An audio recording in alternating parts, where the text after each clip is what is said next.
चलिए और बताइए, ग्रुप डी की तैयारी आपकी कैसी चल रही है? प्रीवियस ईयर का क्वेश्चन प्रैक्टिस चल रहा ना? Cambridge GS class by Shyam sir के टेलीग्राम चैनल पे जा करके टॉपिक्स बाय टॉपिक्स हम जो 2500 क्वेश्चन के साइंस के प्रीवियस ईयर करवा रहे हैं, जिसका पीडीएफ दिया जा रहा है, वहां से जा करके उसको स्टडी कीजिए।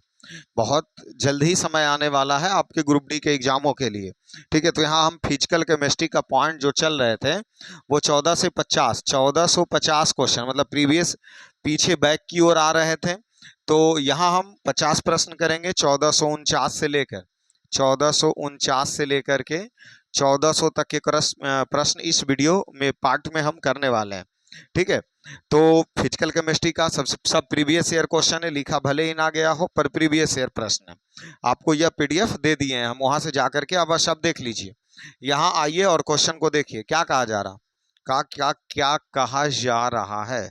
चलो क्वेश्चन देखो। कहा जा रहा है जी कि शुष्क HCl, और हम बार बार बोलते हैं कि अब ग्रुप डी लुसेंट और एसपीडी पे नहीं, बल्कि जिनका एनसीईआरटी पे कवर होगा उसी को कंप्लीट होंगे रिजल्ट, उन्हीं का कंप्लीट होगा रिजल्ट, अन्यथा कंप्लीट आपके रिजल्ट नहीं होंगे। तो यहाँ 49 पढ़िए क्या कह रहा है। शुष्क HCl गैस मतलब हाइड्रोक्लोरिक गैस है जो कि शुष्क लिटमस पेपर का रंग परिवर्तित क्यों नहीं करती है, लेकिन जलीय HCl परिवर्तित करती है। अर्थात कहने का मतलब हो रहा कि शुष्क हाइड्रोक्लोरिक गैस है जो वह शुष्क लिटमस पेपर का रंग परिवर्तित क्यों नहीं करता है, लेकिन जलीय HCl परिवर्तित करती है। का निम्नलिखित में से किस कथन का सटीक रूप से वर्णित करता है, मतलब इनमें से कौन वर्णित करता है जो शुष्क HCl गैस है जो शुष्क लिटमस का रंग परिवर्तित नहीं करता है लेकिन जलीय HCl का रंग परिवर्तित करता है। इसका मतलब क्या कि शुष्क HCl गैस अम्लीय नहीं होते हैं। देखिए हाइड्रोक्लोरिक अम्ल या तो वह शुष्क रहे चाहे जलीय रहे, तो होते हैं, इसलिए ये ऑप्शन तो गलत हो जाएगा। होते हैं, तुम कहाँ चले। दूसरे आते हैं, HCl केवल जल में विलीन होने पर हाइड्रोजन आयन मुक्त करता। हाँ ये बात सही है। इसी के कारण रंग में क्या होते हैं, परिवर्तित होते हैं। क्योंकि हम सब हमेशा जानते हैं कि जो अम्ल वह H+ आयन और जो क्षार वह हमेशा OH- आयन का उत्पन्न करता है, इसीलिए ये आंसर क्या हो जाएंगे, सही हो जाएंगे। फिर भी आगे पढ़ते हैं। जल लिटमस के साथ अभिक्रिया करके HCl के साथ नहीं करता, ये गलत बात है। लिटमस पेपर केवल प्रकाश की उपस्थिति में कार्य करते हैं, ये भी गलत है। तो सही आंसर B4 बाहुबली इसका सही उत्तर हो गया। चलो, जब कोई परमाणु एक इलेक्ट्रॉन खो देता है तो जाहिर सी बात है अगर आप किसी को कुछ दे रहे हैं तो जाहिर सी बात धनी आदमी है तो धनात्मक होना चाहिए, क्योंकि आप दे रहे हैं। जो ग्रहण करेगा वो ऋणात्मक होगा, जो कुछ नहीं करेगा, ना लेगा ना देगा, उसे उदासीन कहेंगे, और जो हमेशा देगा वह धन आयन बन जाता है, पॉजिटिव बन जाते हैं। क्या बन जाते हैं? वह धन आयन बन जाता है। तो सी इसका सही आंसर। बेसिक प्रश्न है, ये प्रश्न था। चलो तुम हटो, तुम क्यों डिस्टर्ब कर रहे हो। चलो सी। उसके बाद 47 देखिए ये क्या कह रहा कि एक प्रबल अम्ल और एक प्रबल क्षार के बीच उदासीनीकरण अभिक्रिया के दौरान निम्नलिखित में से सदैव कौन से पदार्थ बनते हैं। अब ये HCl, ये बात सबको पता। लवण और जल, हम पिछले तीनों पार्ट का वीडियो देखा होगा उसको सबको पता है कि अगर अम्ल और HCl और NaOH को अभिक्रिया करा दें तो NaCl प्लस जल बनता। और ये फिजिकल केमिस्ट्री का सबसे बेसिक पॉइंट जो हर शिफ्टों में अलग अलग तरीकों से पूछा गया, इसलिए इसे आप अवश्य हमेशा ध्यान रखो। सी इसका सही आंसर। चलिए आगे चलते हैं, फिर पीछे क्यों हो जा रहे हो, आगे चलो। क्या कहा जा रहा, वह अभिक्रिया जिसमें दो आयनिक यौगिक के धनात्मक और ऋणात्मक आयन आपस में स्थान बदल लेते हैं और दो नए यौगिक बनते, वह किसका उदाहरण है। अब आयनों का आदान प्रदान करना, आयनों का क्या करना, आदान प्रदान करना। लेकिन यहाँ पे क्वेश्चन में पकड़ो कि कितने आयन का आदान प्रदान हो रहा है। तो दो आयन का, जैसे अगर एक आयनों का आदान प्रदान होता तो उसको विस्थापन बोलते हैं, पर दो आयन यौगिक के धनात्मक आयन जो है वो आपस में बदल रहे हैं, तो ये दोहरी विस्थापन हो जाएंगे। क्या हो जाएंगे? दोहरी विस्थापन। अगर जुट जाता आकर के तो संयोजित हो जाता, टूट के अलग हो जाता तो अपघटन हो जाता। यहाँ दोहरी, दो आयनों का आदान प्रदान, दोहरी विस्थापन। एक आयनों का आदान प्रदान होता तो सिर्फ विस्थापन। तो इसका सी क्या हो गया? सही उत्तर हो गया। चलो आगे चलो। निम्नलिखित में कौन सा विलयन के निर्माण के दौरान भौतिक परिवर्तन का उदाहरण है? अब सबको पता है कि भौतिक परिवर्तन जो अपनी अवस्था को पुनः वापस आ सके, रासायनिक परिवर्तन जो एक बार बदल गया वह पुनः अपनी अवस्था में नहीं आएगा। जैसे दूध से दही बनना रासायनिक परिवर्तन, एक बार दूध को दही बना दिए तो पुनः दूध नहीं बना सकते हैं।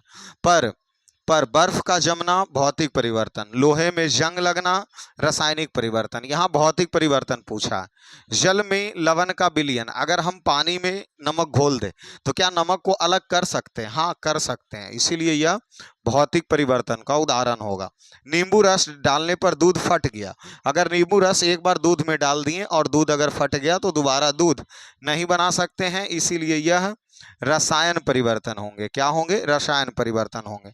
लवण विलयन में लोहे का जंग लगना, भाई अगर लोहे में एक बार जंग लग गया तो क्या हम उस लोहे में जंग को सही कर सकते हैं? नहीं, इसलिए रासायनिक परिवर्तन।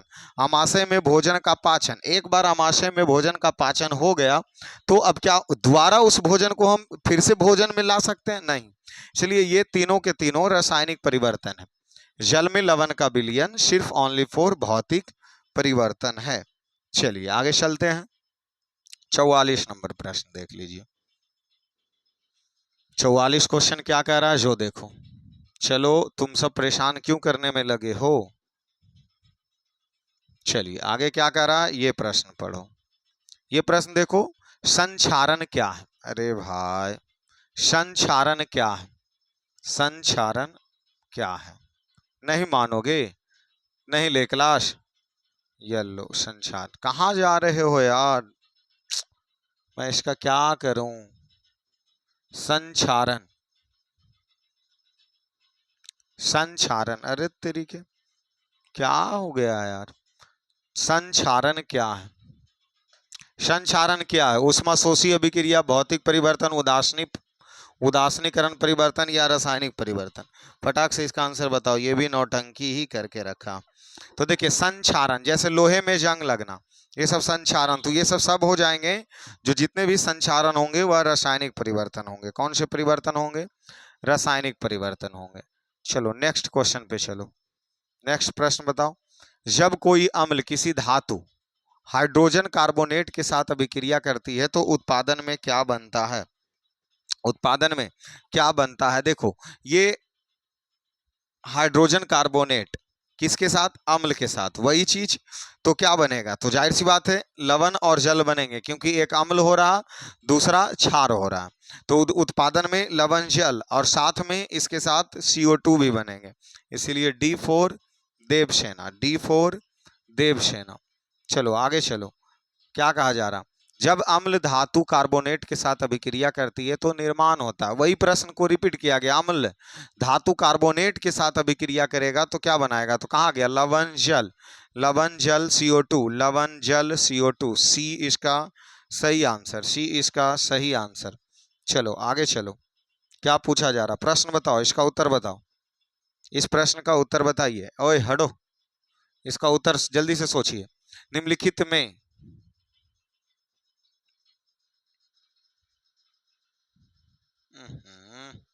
नहीं मानोगे मेरे देवीश्री। चलो निम्नलिखित में कौन सा विकल्प पदार्थ के तीनों अवस्था के कणों के बीच आकर्षण शक्ति को सही ढंग, देखिए जब पदार्थ के वैसे तीन अवस्था ठोस, द्रव, गैस, सबसे मजबूत ठोस होते हैं, तो ठोस के कण काफी मजबूत बंधन से बंधे होते हैं, इसलिए सबसे ज्यादा आकर्षण बल ठोस में, फिर द्रव में, फिर गैस में। तो सबसे ज्यादा कहने का मतलब इधर ये नहीं, गैस ये तो दिया है, गलत हो जाएगा। ठोस होना चाहिए, ठोस द्रव गैस द्रव, ये भी गलत। तो सबसे ज्यादा क्या पूछा जा रहा? पदार्थ तीन अवस्था में कणों के बीच का आकर्षण बल, देखो हम बनाते हैं। ठोस में सबसे ज्यादा आकर्षण बल दिया है, उसके बाद द्रव में, उसके बाद गैस में। कौन सा ऑप्शन दिया? कौन सा ऑप्शन दिया? ठोस में सबसे ज्यादा, उसके बाद द्रव में ज्यादा, उसके बाद गैस C4 इसका सही आंसर है, सी इसका सही आंसर है। ठीक है, सबसे ज्यादा ठोस में, फिर द्रव में, फिर गैस में आकर्षण बल होते हैं सबसे ज्यादा कणों के बीच।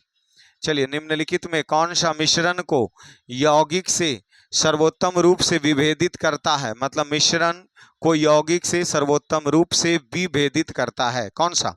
मिश्रण को भौतिक विधियों से पृथक किया जा सकता है, जबकि यौगिक को पृथक करने के लिए रासायनिक विधियों की आवश्यकता होती है। देखते हैं, यौगिक अपने घटकों के वैशिष्ट्यगत गुणधर्मों को बनाए रखता है, मिश्रण का क्वथनांक सदैव निश्चित होता है, यौगिक प्रकृति में विषमांगी होते हैं जबकि मिश्रण सदैव समांगी होते हैं। प्रश्न को पुनः पढ़ो, प्रश्न को पुनः पढ़ो तभी इसका आंसर निकलेगा।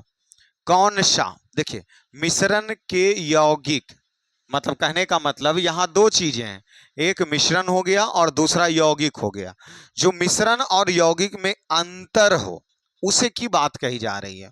तो देखिए, मिश्रण को भौतिक विधियों से पृथक किया जा सकता, बात सही है, जबकि यौगिक को पृथक करने के लिए रासायनिक विधियों की आवश्यकता होती है।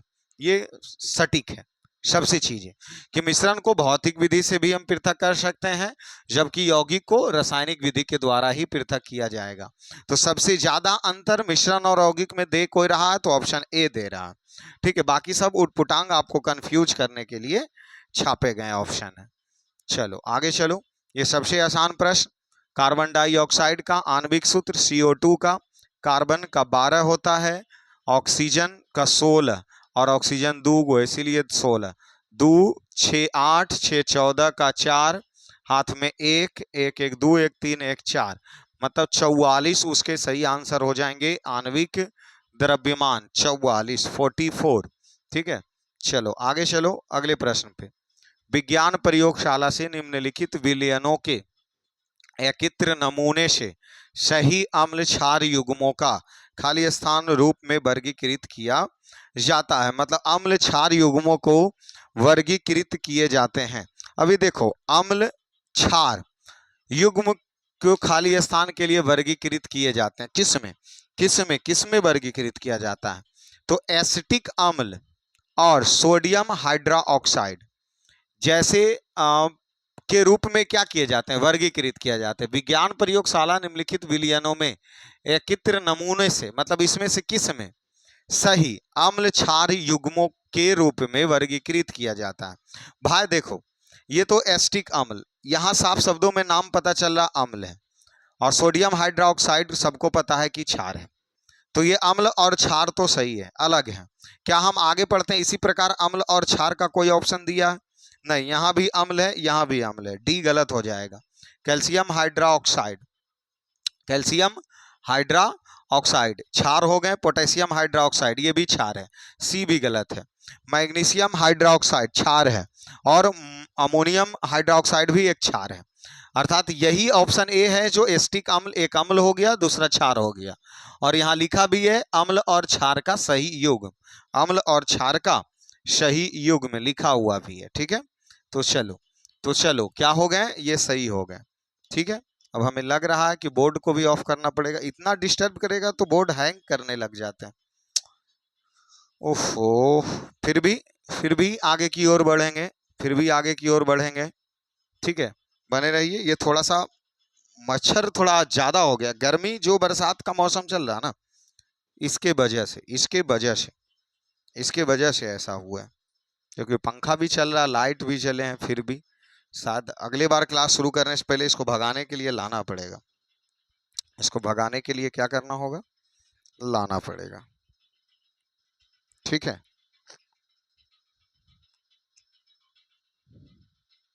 चलिए और बताइए, सब सब्जेक्ट करंट अफेयर पे फोकस करके रखे हैं ना, क्योंकि ग्रुप डी में रिजल्ट चाहिए तो करंट अफेयर को मजबूत करो। 20 प्रश्न अकेला, अगर 20 में 10 प्रश्न भी पकड़ा गए तो समझ लो रिजल्ट पक्का है। क्या बोल रहे हैं? 20 में से 10 प्रश्न भी पकड़ा गए तो मैथ और रीजनिंग लगभग सभी लोगों का सही होता है, पर कंफ्यूज और सबसे ज़्यादा कम मार्क्स उठने वाले इस बार के आंकड़ा अगर देखा जा रहा तो वो करंट अफेयर है। क्या है? करंट अफेयर, वही है जो सबसे ज़्यादा डिस्टर्बेंस सभी को किया रिजल्ट में।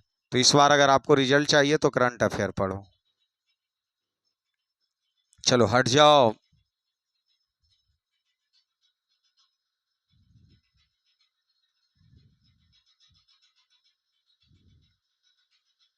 यही टेलीग्राम चैनल है अपना, इससे जुड़ो।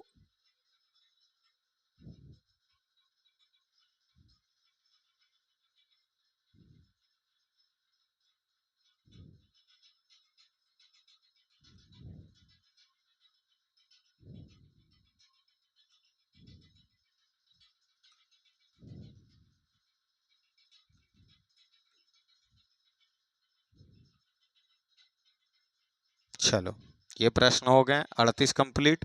चलो 37 नंबर क्वेश्चन पे आओ। निम्नलिखित में कौन सा युग समभारिक है? अरे यार, समभारिक है, समझ रहे हो ना, जिसका परमाणु द्रव्यमान बराबर हो, जिसका परमाणु द्रव्यमान क्या हो, बराबर हो, उसी को समभारिक कहते हैं।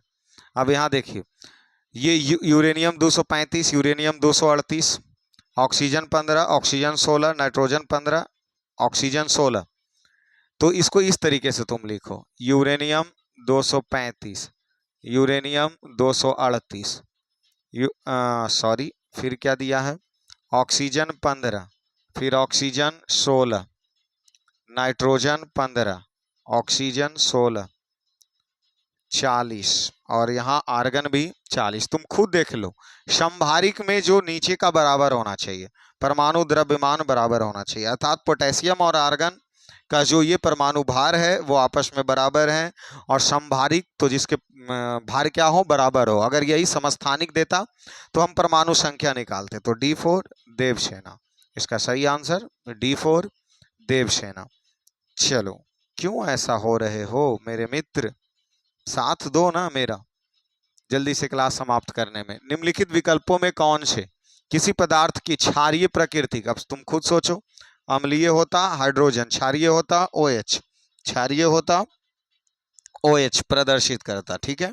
तो सही आंसर OH माइनस, ये बात आपको बताई जा चुकी है पिछले कई क्लासों में। लवण जल में घुल जाते हैं, क्यों? जल के कणों के बीच आयनों के प्रवेश के लिए रिक्त स्थान होते हैं। जल में मिलाने पर यह शीघ्रता वाष्पीकृत होता है, ये गलत है। इसका घनत्व, घनत्व की बात नहीं है, तापमान की बात नहीं, कुछ नहीं। जल के कणों के बीच में रिक्त स्थान जो होते हैं उसके कारण ही उसमें प्रवेश कर जाते हैं आयन। तो ए हमारा सही आंसर। चलो, द्रव्य के संबंध में उस विकल्प का चयन कीजिए जिनके कणों के बीच पर्याप्त स्थान हो अथवा कण कसकर बंधे ना हो। लवण, आयन, शर्करा। द्रव्य के संबंध में उस विकल्प का चयन कीजिए जिनके कणों के बीच पर्याप्त स्थान हो, मतलब थोड़ा सा स्थान होना चाहिए। बना कौन कौन? लवण है, आयरन है, शर्करा। देखो, लवण मिस नमक हो गया, आयरन तो कभी होगा नहीं क्योंकि लोहा है, वो तो काफी ज्यादा कस के रखेगा। यहाँ रिक्त स्थान चाहिए, रिक्त स्थान चाहिए। अच्छा, कसकर बंधे ना हो तो लवण, आयरन, शर्करा, लवण, आयरन, शर्करा। तो क्या आंसर आप दे रहे हो? इसका आंसर क्या दे रहे हो? शर्करा को दे रहे हो? क्या दे रहे हो? शर्करा को दे रहे हो। तो शर्करा चीनी को कहते हैं और लवण नमक को कहते हैं। तो शायद हमें ऐसा लगता है। ऑप्शन पढ़ो पहले, ऑप्शन पढ़ो। शर्करा और लवण दोनों। केवल आयरन, आयरन तो होंगे नहीं, आयरन इसमें दिया नहीं, केवल शर्करा होंगे नहीं। ये दोनों के जो आयन होते हैं वह कसकर बंधे नहीं होते, इसलिए सही आंसर ए हमारा हो जाएगा। चलो अगले प्रश्न। निम्नलिखित में कौन से विकल्प सर्वोत्तम रूप से यह बताता है कि संयोजन अभिक्रिया प्रायः ऊष्माक्षेपी अभिक्रिया होती है? संयोजन मीन्स जुटना, और साथ में ऊष्माक्षेपी भी होता है। अस्थायी उत्पाद निर्माण के कारण वे ऊर्जा उत्सर्जित करते हैं। देखो, ऊर्जा तो देता है, ये बात तो सही है, लेकिन संयोजन मतलब जुटने के कारण। चलो देखते हैं, इनमें केवल आबंध का टूटना शामिल होता नहीं, ये आबंध के निर्माण होते हैं और जो ऊर्जा को अवशोषित करता। अगर ऊर्जा को अवशोषित करता तो ऊष्माक्षेपी, ऊष्माक्षेपी नहीं ऊष्माशोषी उसको बोलते हैं। इन अभिक्रिया के होने के लिए प्रकाश की आवश्यकता होती है। ये डी भी गलत है, डी भी गलत है। तो सही आंसर इसका क्या लग रहा? सही आंसर क्या लग रहा? अस्थायी उत्पाद के कारण वे ऊर्जा का उत्सर्जित करता, ए ही तो बचा सिर्फ, तो इसका सही आंसर हो गया। चलो 32 नंबर, इस क्वेश्चन पढ़ो कितना लंबा चौड़ा है। क्वेश्चन पढ़ो 32 नंबर कितना लंबा चौड़ा है। देखो, तीन गो दिया हुआ है और तीनों को पढ़ो। सबसे पहला यहाँ कह रहा सही चुनना है। किसी पदार्थ को तब तक ऑक्सीकृत क्या कहा जा रहा, किसी पदार्थ को तब ऑक्सीकृत कहा जाता है जब वह ऑक्सीजन ग्रहण करता है या हाइड्रोजन का त्याग करता है। बात सही है कि कोई को भी ऑक्सीकृत हम तब कहेंगे जब ऑक्सीजन ग्रहण करेगा, हाइड्रोजन को त्यागेगा। नंबर दूसरा, किसी पदार्थ को तब अपचयित कहा जाता है जब ऑक्सीजन का त्याग करता है और हाइड्रोजन का ग्रहण करता है। दूसरा भी सही है। प्रत्येक रेड क्रॉस अभिक्रिया में ऑक्सीकरण और अपचयन दोनों एक साथ होता है। ये तीनों सही है, तीनों सही है। पर इसमें बहुत सारे प्रश्न छुपे हुए हैं, इसको दिमाग में बैठाओ कि ऑक्सीकृत में ऑक्सीजन ग्रहण होगा, हाइड्रोजन का त्याग होगा। अपचयन में ऑक्सीजन त्यागे जाएंगे, हाइड्रोजन ग्रहण करे जाएंगे। रेड क्रॉस जो अभिक्रिया होगा वह दोनों कार्य होंगे, उसमें रेड क्रॉस में दोनों कार्य होंगे। चलो, द्रव्यमान संरक्षण का नियम क्या कहता है कि अभिक्रिया में द्रव्यमान नियत रहते हैं, ना तो द्रव्यमान बनता है और ना ही विनाश होता है। अभिकारक का द्रव्यमान हमेशा नष्ट होता है, गलत बात। अभिकारक में द्रव्यमान अपरिवर्तित रहते हैं, सही बात। ऊर्जा द्रव्यमान नहीं, ये सब कुछ नहीं। B4 बाहुबली इसका सही आंसर, B4 बाहुबली इसका सही आंसर। निम्नलिखित में कौन सा कथन इसको अच्छी तरह से स्पष्ट करता है कि किसी तत्व के समस्थानिक के रासायनिक गुणधर्म समान होते हैं लेकिन भौतिक गुणधर्म अलग होते हैं। मतलब रासायनिक गुण, जैसे समस्थानिक क्या कहता है कि जिसकी परमाणु संख्या बराबर हो पर परमाणु द्रव्यमान अलग अलग हो, वो समस्थानिक हो गया। अब रासायनिक गुणधर्म समान होता है और भौतिक गुणधर्म अलग होते हैं। चलो आओ, समस्थानिक में प्रोटॉन की संख्या भिन्न होती है। भाई प्रोटॉन की संख्या, समस्थानिक में प्रोटॉन की संख्या न्यूट्रॉन प्लस प्रोटॉन पर निर्भर होता है। प्रोटॉन की संख्या भिन्न होती है जिसके कारण रासायनिक अभिक्रिया देखो ऐसा नहीं है, प्रोटॉन की संख्या भिन्न नहीं होता। समस्थानिक में प्रोटॉन की संख्या समान होंगे, ठीक है। समस्थानिक में परमाणु संरचना पूरी तरह से भिन्न होते हैं, नहीं, परमाणु संरचना भिन्न नहीं होता। समस्थानिक में परमाणु संख्या समान होती है, पढ़ो गौर से, सी पढ़ो, दम है इसमें। समस्थानिक में परमाणु संख्या समान होती है लेकिन उसके न्यूट्रॉन की संख्या भिन्न होती है, ये बात सही है, जो द्रव्यमान जैसे भौतिक गुणों को प्रभावित करता है। इतना लाइन से ही आप समझ जाओगे कि आंसर यही होगा। समस्थानिक में प्रोटॉन और न्यूट्रॉन की संख्या समान होती है लेकिन इलेक्ट्रॉन की संख्या, गलत ये है, सी इसका सही आंसर, सी इसका सही आंसर हो जाएंगे। चलो, इसमें शायद किसी का रेशियो पूछा है, इसमें किसी का क्या पूछा, रेशियो पूछा है। चलो आओ इसको पढ़ो। अरे भाई काहे आगे जा रहे हो, चलेंगे सबको, चलेंगे सबको, रूठो मत यार, रूठो मत। तुम सब के पीछे बाबला होकर के मच्छी पड़ा, मच्छी मक्खर प्रश्न के पीछे चाह रहा है कि क्लास पूरा आज ना हो, और हम आज ठान लिए हैं कि क्लास पूरा करके ही जाएंगे, क्लास पूरा करके ही जाएंगे। इस प्रश्न में किसका रेशियो पूछा, इस प्रश्न में किसका रेशियो पूछ रहा, चलो हटो, ओए किसका रेशियो पूछ रहा, किसका, जल में किसका है, क्या पूछ रहा था। अरे आओ यार पढ़ने दो, मैं क्या करूं प्रभु।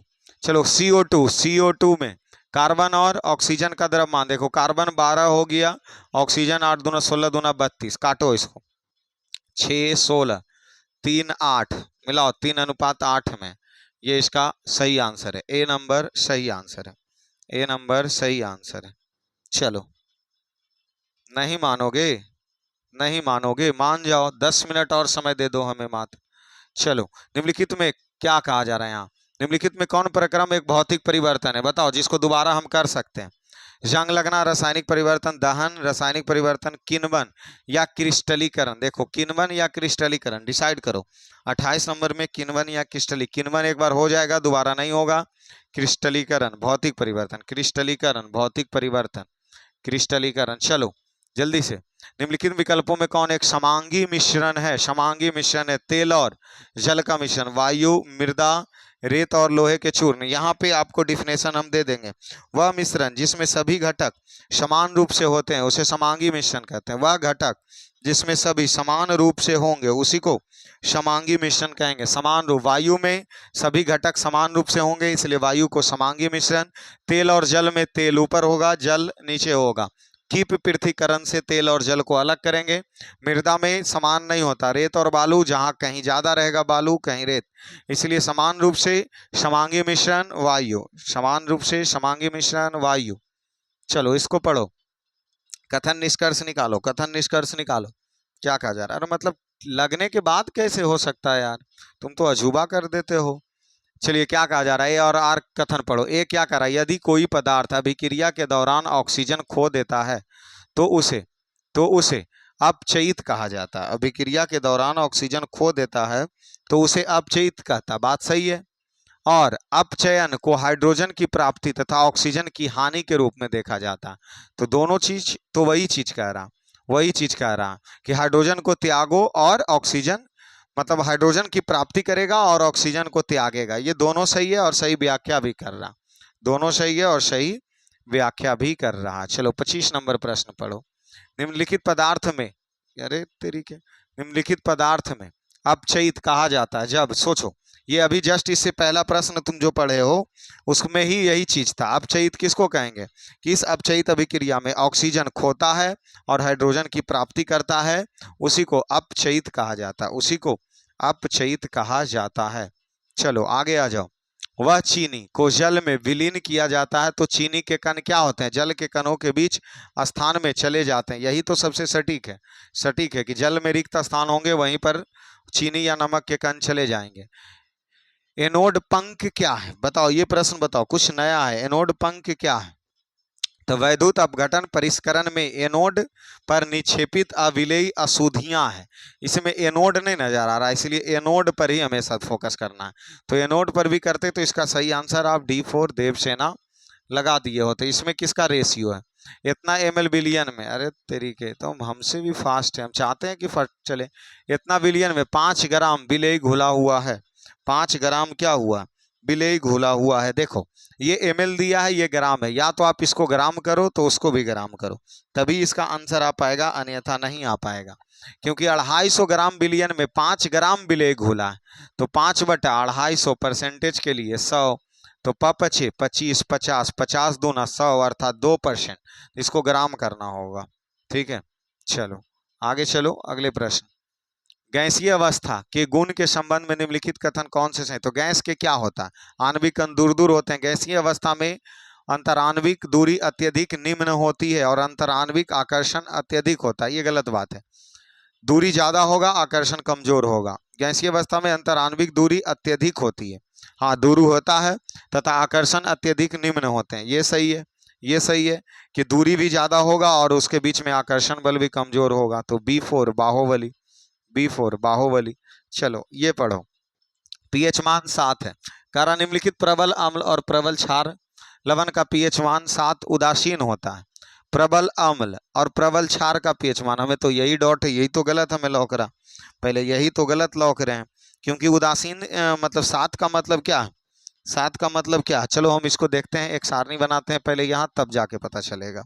ये 7 हो गया, इधर 6 हो गए, 5 हो गए, 8 हो गए, 9 हो गया। अब देखिए प्रबल मीन्स कमजोर होता है, तो क्या कहा जा रहा है, कथन एक, प्रबल अम्ल और प्रबल क्षार। प्रबल अम्ल, अच्छा ठीक है, इधर आएगा अम्लीयता बढ़ता जाएगा, इधर जाएगा क्षारीयता बढ़ते जाएंगे।